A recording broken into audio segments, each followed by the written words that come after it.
here we are, we're at SEMA. We're with my good friend Ken Lingenfelter. Ken, it's so great to see you. How you doing, Matt? Your booth looks amazing. Thanks. And your new location, I like it.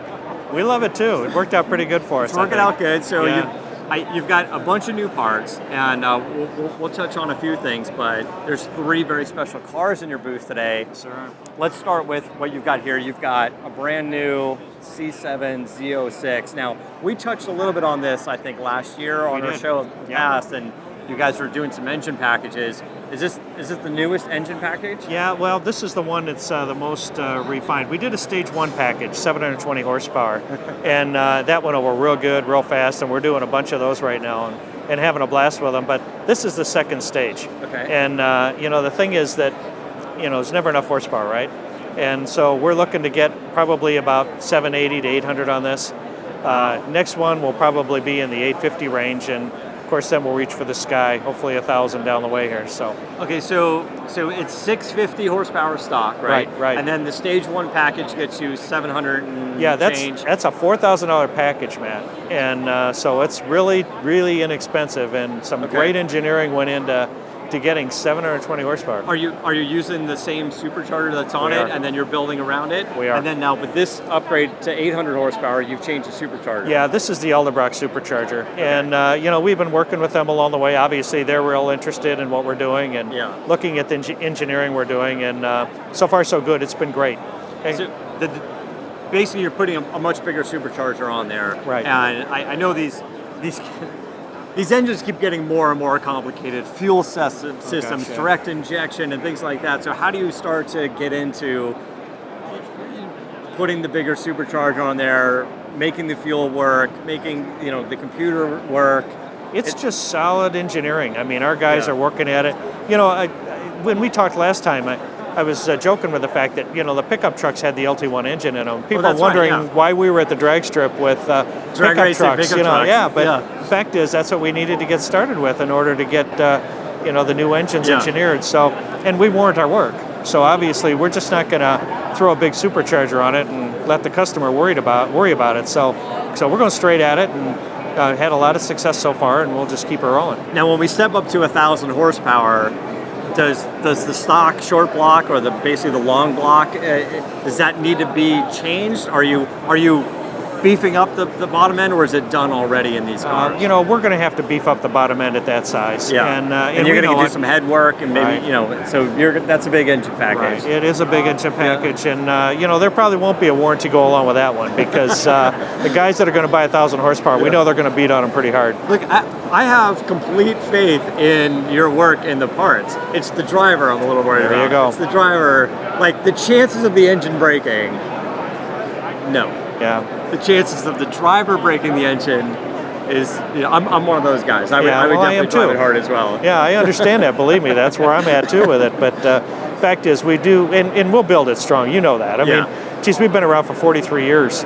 And, part of our motto is reliability and being able to drive supercars like that out on the street. Let's talk a little bit about Lingenfelter Performance Engineering. The company's been growing quite a bit. You have several facilities now. I don't know if they're all installation facilities or they're R&D or, even now, like just swag and apparel and hats and shirts. The Lingenfelter brand has grown. So you've done so much with the company since you said you bought it. How long have you had it now? It's been since 2007. So, yep. All right. Well, that's not that long, actually. No, it's not that long, but... I was going to say, over the last 10 years, but you're not even there yet. Not yet. What you've done with the brand. So almost.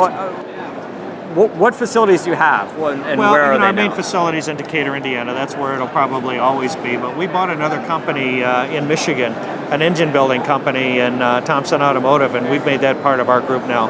And that facility's got all kinds of opportunity. There's a lot of ability to do a big research project and everything else with regard to the engine side of things. And it's a full machine shop, just like it is at Decatur. Yeah. So these packages, most of these packages are installed packages. So a lot of your customers, they will send you the car, you guys install it. Where do they send it now? Can they send it to either facility or to the main? Yeah, we can do them both sides, in both places. Yep. The whole idea of getting something up in Wixom was to get something a little closer to the headquarters, which is Brighton, Michigan. Yeah. And that's where we keep the car collection. Okay. And it's worked out very, very well. So we have a few companies around the country that we trust do installs for us. And so, markets like Texas and California where we don't have actually brick and mortar in place, we've got some real good qualified installers that can get the job done. Even one up in Canada that does a great job for us. So.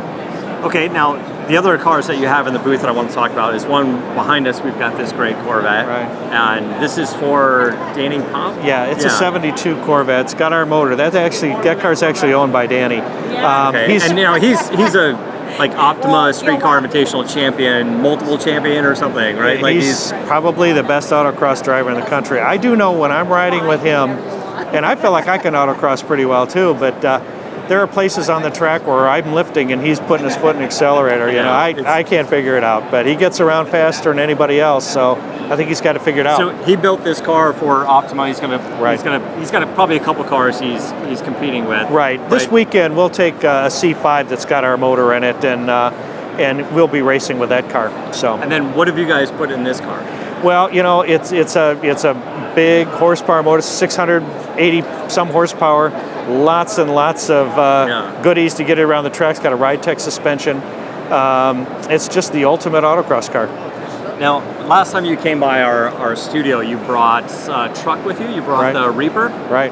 And that was sort of a limited run truck that you guys were doing for a while. But sort of the next step is you have a truck over here, which we'll go take a look at. But tell me about that. Well, the thing is that the Reaper was like a 2-year project. When General Motors went through and redesigned the truck, then all the attachment points for the front end and everything else had changed. And so we knew we were going to need to evolve. And Silverado, the truck market is huge, as you know. Yeah. Guys love big horsepower, and the truck we brought here's got 800 horsepower. Wow. It's a build engine. It's got all the goodies on it, ride tech suspension, and it's been a blast to build, and we think people out here are going to love seeing it. Yeah. So I've driven a couple of these big trucks with the superchargers and stuff, and they're right around 580, 600 horsepower, and I felt like that was the mark between a quick truck and anything less than that felt too stock, too slow. True. And then you get that 580 to 600 mark, and you're like, this is what it feels like it should be. At 800 now, I mean, at what point does the truck start to feel like the Corvette? Well, and that's our Lift whole it point. up. This is kind of what we're calling our hot rod truck. And there are a lot of guys out there that just want a hot rod truck, period. Yeah. So you're right, that 550, 560 horsepower range. Our goal with the Reaper was to get something out there to compete with the Ford Raptor, and I think we did pretty good with that. This is over the top, and we have customers that want over the top, so we're going to build it for them. I love the color combination on it too. That you guys did a great job on that truck. So before we wrap up, what's new in the Lingenfelter car collection? And for those of you that don't know, Ken's got one of the greatest car collections in the world. Oh, thanks, Matt. And here's the thing: is I've been following you on Twitter now. You should follow Ken Lingenfelter. Are you at Ken Lingenfelter on Twitter? Yep. Follow Ken on Lingenfelter, or on Twitter. And it's not just the Lingenfelter business. It's him going to all of these auctions, shopping on eBay, doing whatever, buying and selling. There's been a little selling recently that I'm a little concerned about. I don't know what's going on. No, Some selling going on. Are you running out of space? Well, that's always a problem. How you doing? The fact is that we have, I've got to keep the collection fresh. And so, the mission's always been charity work. We do charity fundraisers there. But there's still a lot of cars out there that, I want to own.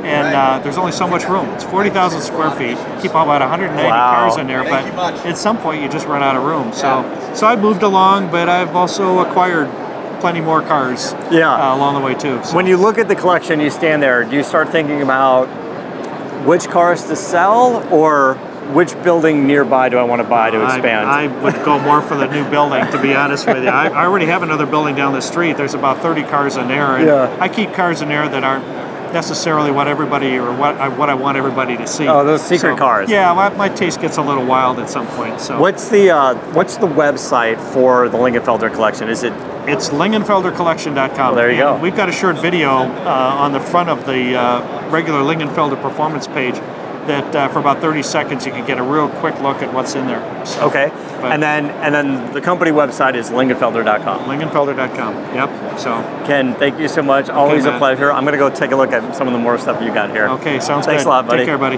Good to see you.